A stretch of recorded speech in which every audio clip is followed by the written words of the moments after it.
Hello everyone, welcome back to my channel. I hope you all are doing absolutely fine. Today, I have brought one of the most chilling, deeply haunting horror stories I've ever narrated on this channel. A story that many listeners around the world have described as unsettling, cinematic, and hard to forget. So sit back, plug in your headphones, turn off the lights if you dare, and let's dive into tonight's terrifying tale. This story is titled The Whispers of Kaligora. In the remote edges of the Indian Himalayan foothills lies a region that the locals call Kaligora, a name spoken rarely and never after sunset. Foreigners who trek in the region see it as a breathtaking place of pine-covered slopes, deep gorges, and icy streams. But locals know it for something else. They know it as the land where sound travels differently, where silence is never truly silent, and where something ancient moves between the trees, whispering to those who dare to listen. Our story begins with David Carlson, a 32-year-old documentary filmmaker from Sweden. Known for exploring mysterious and untouched regions of the world, he had filmed everything from abandoned Russian villages to jungle tribes in Peru. His YouTube channel had exploded in popularity, and his audience, millions of foreigners, loved his ability to blend culture, adventure, and danger into one thrilling cinematic experience. When David heard of Kaligora, he was instantly drawn. A forgotten village with fewer than 50 residents, no proper roads, and unsettling legends. Perfect material for the documentary he was planning. The places the world forgot. But what the world forgot sometimes forgets for a reason.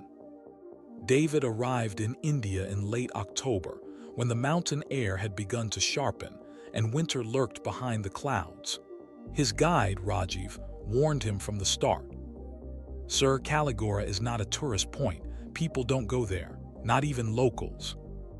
David thought this was an exaggeration, a tactic guides often use to make the journey feel more adventurous.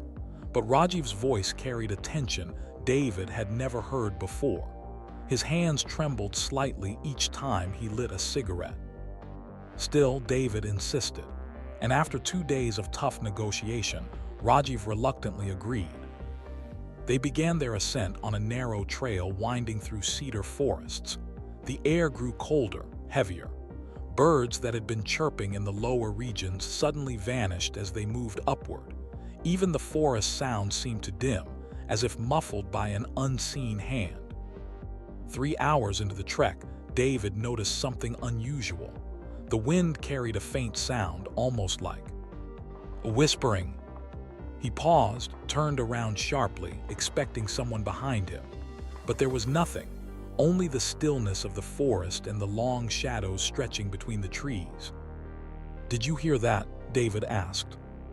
Rajiv's face drained of color. "Sir, we should not stop here." That was the first time David truly felt uneasy. Not scared, but curious in a way that pulled him deeper.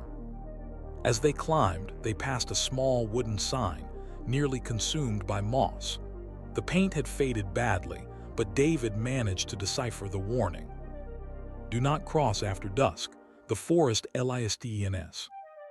Rajiv walked faster the moment he saw it. David filmed it, whispering into the camera, "This is why I came." After another hour, they reached Kaligora, perched on the edge of a cliff overlooking a vast valley draped in fog. The houses were old, built from dark stone and wood, their roofs sagging under age. A thin, white smoke rose from a single chimney, the first sign of life they had seen for miles. The villagers watched David with suspicion. Their eyes followed him wherever he moved, as though he carried something dangerous. An elderly woman approached Rajiv and whispered something hurriedly in Hindi. David couldn't understand the words, but the fear in her voice was unmistakable. "What did she say?" he asked. Rajiv hesitated. "She asked why you have come, and she said foreigners should not stay the night." "Why? What happens at night?" Rajiv swallowed. "The whispers, they grow stronger." David laughed lightly, perfect for the documentary. Rajiv didn't laugh. They stayed in a small wooden hut arranged by the village headman. Its windows were covered with thick cloth instead of glass, and its door had heavy iron latches, far more secure than expected for such a poor region. "Why so many locks?" David asked, half joking. The headman stared at him with hollow eyes. "To keep things out, not in." Night fell much faster than David expected. By 6:30 p.m., darkness had swallowed the village completely. Not a single villager stepped outside. Every house closed their doors. Every lantern was extinguished. Even stray dogs vanished. David set up his camera inside the hut and recorded an entry. Day 1 in Kaligora. The village is eerily silent. People behave strangely, almost afraid. Something about whispers in the forest. Rajiv says it's just superstition. We'll explore more tomorrow. But Rajiv had not said that. In fact, he sat silently in a corner, staring at the ground, hands clasped tightly. He looked like a man trying desperately not to hear something. Around 9 p.m., the wind rose sharply. The cloth covering the windows fluttered violently. The wooden walls groaned. David, half asleep, was jerked awake by a sound. A soft, distinctly human whisper. Right beside the window. He froze. The whisper repeated, but this time it said something that made his blood run cold. "David." He shot upright. "Rajiv, did you hear that?" Rajiv sat motionless, sweat dripping down his forehead. "Do not respond, sir." The whisper came again, louder. "David, come out." The hairs on David's arm stood up. The voice wasn't familiar. It wasn't from any villager, and it wasn't from a person standing outside. It felt as if it came from the fog itself, curling around the hut like a serpentine presence. David stepped closer to the window. Rajiv grabbed his arm with surprising force. "Do not look outside. That is how it begins." "How what begins?" Rajiv's voice cracked. "Those who hear the whisper once survive. Those who answer it do not return whole." A chill ran up David's spine. He tried to remain calm, but the whisper grew restless. "Come see, come." It repeated the same words, like a child calling someone to play. Then something tapped on the window. A soft, deliberate tap. Then another. And another. Rajiv pressed himself against the opposite wall, mumbling a prayer. David filmed the entire moment, his hands trembling. "This is incredible," he whispered to the camera. "Whatever this is, it's real." But the tapping grew harder, almost angry. A sudden, sharp thud hit the window so violently that dust rained from the ceiling. Rajiv screamed, "Move away." They backed into the farthest corner, holding their breath, as silence finally fell. Minutes later, the whispers faded. But sleep did not return. Morning brought a deceptive calm. Sunlight spilled into the village, revealing ordinary life. Women fetching water, children playing, men tending to livestock. The transformation was surreal, as though the horrors of the night had been nothing more than shadows pretending to be alive. But the villagers knew better. David tried interviewing them, but none would speak on record. Finally, an old man, blind in one eye, agreed to tell him a piece of the truth. "Long ago, before my grandfather was born," he began, "this land belonged to the Kaligora clan. They worshipped an ancient goddess, not one found in books. She was the goddess of echoes, the whispering mother. Those who prayed to her could hear the answers of the dead." David leaned forward. "So the whispers are spirits?" The old man shook his head vigorously. "Not spirits, something older, something that borrows voices. The mountain is her home, and she hates outsiders." David was spellbound. "Has anyone ever recorded these whispers?" "No," the man replied, "because those who try disappear." David smiled lightly, mistaking the warning for legend. "Well, I'm here to be the first." The old man's blind eye seemed to cloud further. "You will not leave if you keep listening." That evening, David insisted on exploring deeper. He wanted footage that would make his documentary legendary. Rajiv begged him not to go. "Please, sir, this place is not safe after sunset." "We won't stay after sunset," David replied, picking up his camera. Just a few hours of daylight exploration. The forest was darker than usual that day. The air felt thick, almost as if the trees leaned inward trying to listen. As they crossed a narrow bridge over a stream, Rajiv froze. On a rock near the water lay something unusual.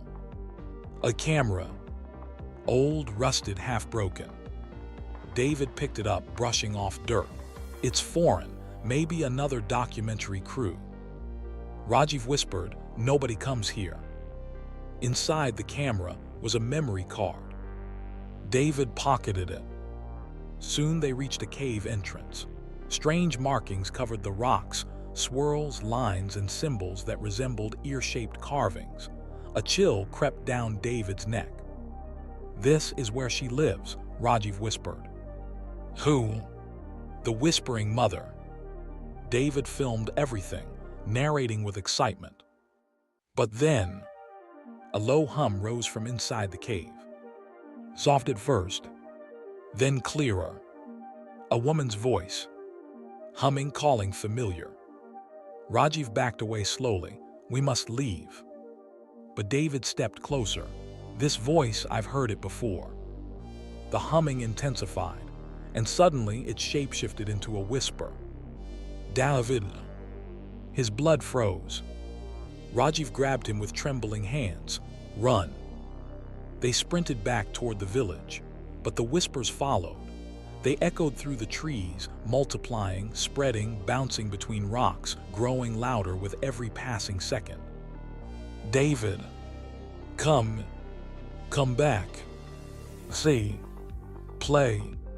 It felt like hundreds of voices layered into one. They reached the village breathless. Villagers dragged them inside and sealed the doors.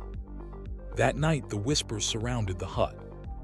But this time, there were footsteps. Slow, dragging footsteps circling the house, accompanied by a soft laugh. David tried recording again, but the moment he pointed his camera toward the window, a shadow moved across it, too tall to be human. Rajiv fainted. David held his breath as the shadow paused outside the door. Then it whispered, softer than ever. "Why do you run, David? You came to listen." David clenched his teeth, resisting the urge to speak. The shadow pressed something under the door. A piece of paper. When David finally picked it up after the footsteps faded, he felt his heart stop. It was a photograph. Old, faded, torn at the edges. The photograph showed a foreign man standing at the same cave they had visited. Behind him, something tall, featureless, black as night, leaned from the shadows. On the back of the photo, a handwritten note. "If you hear her once, you will hear her forever." The next morning, David decided he had enough. The whispers were becoming unbearable. Rajiv was on the verge of a breakdown. They packed immediately. Villagers silently watched as they left. But halfway down the trail, the wind stopped. The forest quietened, and a whisper floated on the air. "David, don't leave." He felt his chest tighten. His heartbeat thudded violently. "Come back, David, you are mine." Rajiv grabbed his hand. "Don't listen, keep walking." But the whisper changed tone. It turned into the voice of David's mother.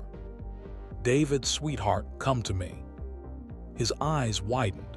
His mother had passed away 5 years ago. He dropped his backpack and started walking toward the trees. Rajiv screamed, "David, no." David's face twisted in pain, confusion, longing. He whispered, "Mom." For a moment, he looked like a child lost in a nightmare. Rajiv slapped him hard across the face, breaking the trance. They ran like madmen. By late afternoon, they reached the nearest town, Triveni, civilization, noise, people, safety. Or so they believed. That night in the hotel, David couldn't sleep. The memory card from the old camera burned in his pocket like a cursed stone. When he finally inserted it into his laptop, a single corrupted file appeared. He pressed play. Static, heavy breathing. A man's panicked voice. "It's following us, don't listen, don't." The video glitched, then cleared. A tall, pitch-black figure stood behind the man, whispering into his ear. "Do you hear me?" The man screamed, and the video cut to black. David's heart slammed against his ribcage. He whispered to himself, "I shouldn't have gone there." But then, from behind him, from the dark corner of the hotel room, a whisper, "David." He froze. Slowly trembling, he turned around. Nothing, just darkness. But the whisper came again, closer. "You heard me once. Now you'll hear me forever." The camera recording on David's laptop picked up something horrifying in the audio. Not one whisper, not dozens, hundreds, like 1,000 voices layered over each other, calling his name. He stumbled backward, knocking over a lamp. His room door suddenly shook violently, as though something slammed into it from the other side. "Open!" The voice wasn't a whisper now. It was a command, deep and ancient. David grabbed his bag, kicked open the window, and jumped out into the alleyway below. He ran through the streets barefoot, breath ragged, chest burning. People stared at him, confused, alarmed. But the whispers chased him. For the first time, everyone could hear them. Screams erupted all around as invisible voices filled the town, echoing through every street. David ran until he collapsed. And when he woke up, he was in a hospital. Doctors surrounded him. Rajiv was gone. No one could find him. Hallucinations due to extreme exhaustion, the doctors said. But David knew they were wrong. Because even in the hospital, in the white, brightly lit room, surrounded by people, the air conditioning vent whispered, "David, I'm still here." He shut his ears. The whisper grew louder. He smashed the window and escaped again. That was the last footage ever uploaded on his channel. 2 months later, hikers in the Himalayas reported seeing a foreign man wandering alone near the Kaligora region. His clothes were torn, his hair grown out, his eyes empty. Sometimes, they said, he whispered to himself. Sometimes he whispered to the trees. And sometimes, the trees whispered back. No one dared to approach him, because those who got close said they heard something. A whisper, a soft, almost gentle voice drifting from the woods. David is not alone. You are listening too. And that, my friends, is the end of tonight's story. Thank you so much for listening. If you enjoyed this horror story, please like and subscribe to my channel for more spine-chilling tales every week. Your valuable feedback, comments, and suggestions help me grow and bring even better, scarier, and more immersive stories for all of you.